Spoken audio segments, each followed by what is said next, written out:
Smitha has a PhD from Aarhus University in Denmark with applications in agricultural science. She has more than 12 years of professional experience in varied statistical domains, including research and more than 6 years of experience as a biostatistician in the pharma industry.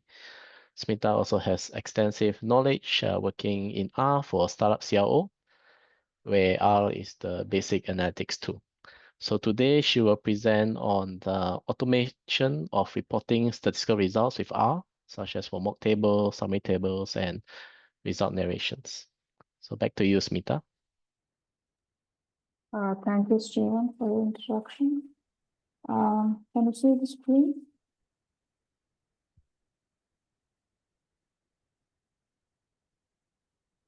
Yeah. Is my screen visible? Yes, it is now. Okay, thank you. Hello, everyone. So I'll be presenting on automation of reporting statistical results with R. So my presentation will have like the introduction, like why it is important, and the challenges that I have faced while working on it. So I'll be letting you know a little bit about that, and what I have done to do the automation of these results. There's a couple of small functions which helped us in generating the results and the tables and everything. So it's a few two custom function instead of using the big packages, which we may not, which are not much flexible for our specific usages. Yes. So usually on a day-to-day basis, statisticians in a clinical trial setup will be involved in many report writing tasks. For example, protocol input, statistical analysis, plan reporting, sample size calculations, generating mock shells, and finally statistical output reports. So some of which some of this documentation involves data. For example, reporting sample size calculation. You do so many calculations, and then at the end of it, you have to report like which alpha you have used, what is the beta, and so many other things. So every time you are rerunning your the codes or the simulation or whatever, so at the end of your report, the whatever number you have used should accurately come. Most of the time, what happens when you're generating it manually, when you're doing it manually, there are chances at the very last moment you might miss to update certain numbers in your final report, just a manual error. I'll come back to TLF for mock shell, why I mentioned TLF mock shell that have involved data, that I'll come back to that. And lastly, the statistical report. So you finalize your table, whatever the like summary calculation, all of those things you have done. Then as a statistician, the challenge is you have to pick all the key values and you have to give a brief narration of what these results are about to the medical writers.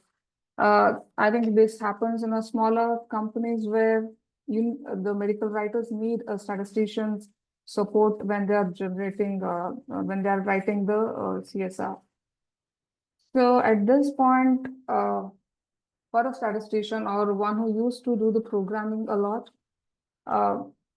working on smaller details in a Word document was a tedious job, where you have to manually resize the tables or manually have to pick all the values from the tables, everything. So it was a challenge where you don't do those manual errors on picking those values, where you write significant, the results, where you write the result are significant or based on this p-value, or you say not significant. So at times what happens, you might miss or you might keep copy paste and certain details are wrongly written. Those things would happen. Just to avoid these things, I tried a couple of functions. So as I mentioned, it's a tedious task. So there are a couple of packages were available at that moment where we can generate the statistical summary very easily, pretty looking. But the issue was it was not possible for, the output, the class of the data, what we get from those packages was not flexible enough for us to incorporate the result for other usages.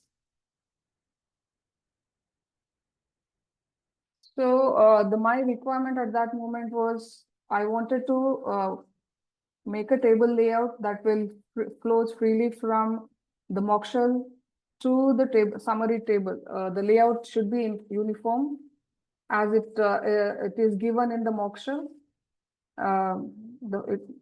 Whatever specification given in the mock shell, it should easily flow to the summary table. That was one thing. And the statistical narration of the output, where we take key values from the summary table and give it, place those things accurately in the text, inside the text of the report. So for this, I have used prepared one function for the table layout, where it creates the macro for the table layout. So that function where we can take the details and create the mock shell, as well as the same function can be used to do the summary table. And another function where we used markdown, R markdown, to do the statistical report.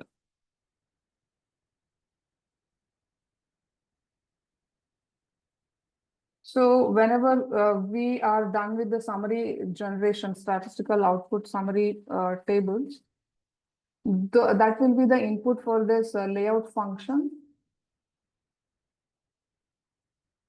So which will design the layout and save the final table in the report file. And the report writing, as I mentioned earlier, it will use the R markdown, and it will consider all the details of what is the number of table numbers, title of the table, and all those things, all those information it will consider when we are writing a. Yes.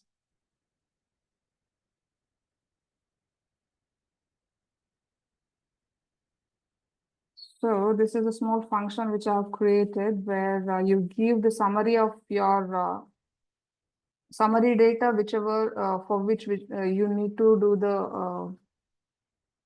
the table layout. And I have used this flex table, which will give you all the layout related, facilities. And then at the end of it, you save that layout as a function. So I have used the same thing from which I can generate a mock shell.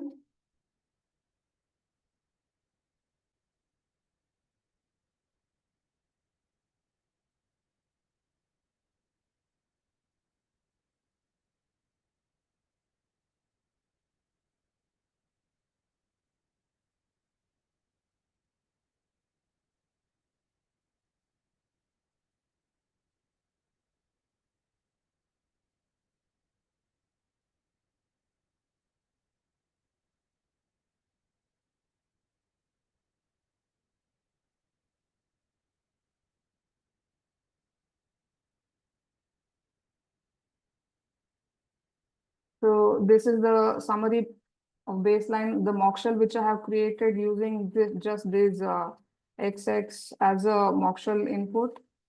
And the same way I can also generate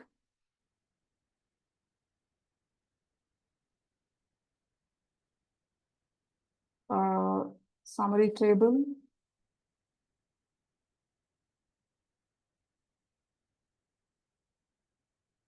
Giving these things as the input data frame for this function. Another thing is generating the report. all those input, which are the key point for your report, you can just mention in the R header and insert all this detail in your text.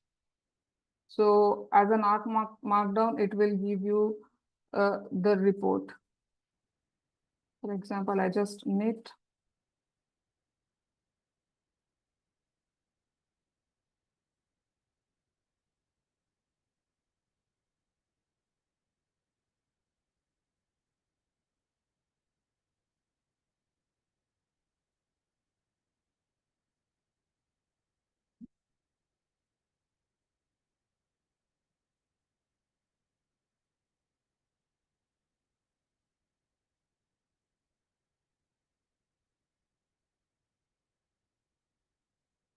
So I just use the same thing which I generated with the other table layout function as the table to be inserted in this markdown thing, and also inserted all the values in whichever way it is required. So which is like you can write your own custom function to do the report in a simplified manner as much as possible. Yes, that's it from my end. Any questions?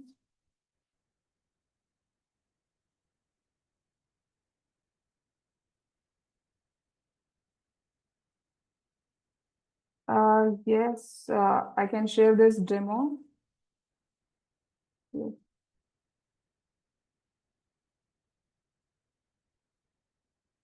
No, there are no links for this presentation. There are just couple of functions that I have used to produce those reports that can be shared. Yes, I think that's a good question. What I have done for a couple of trial was I use the same function to generate each table, and I since each output will be saved as a in some Word document or a report format. Those the saved output, what I do is I bring it to the one R file where I keep sourcing those things. That will also I can show like at least more than one table. How can I do it? That I can share in the session with later the code for the same thing.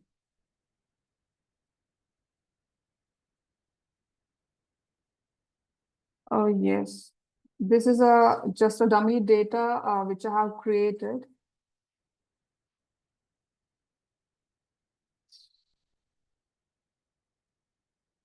So usually when I write a mock shell, I just do it this way. I think you can see this Excel sheet. This is the mock shell table which I have created, and I consider import this as a data. I import this particular thing as a data to my R, and I use the same thing to generate the table layout. This is one way, and the other thing is like whenever you generate a summary table, you will have your own output. For example, here is what my output looks like from the calculations. This is just a demography output which I have created from the calculation. So these output, this R data format will be input for my table layout function. So over here, that Excel sheet, whatever mock shell data you have seen, that was the input. That was to create the mock shell. And the summary output over here, I have input table, demography table output, which I have generated as the input.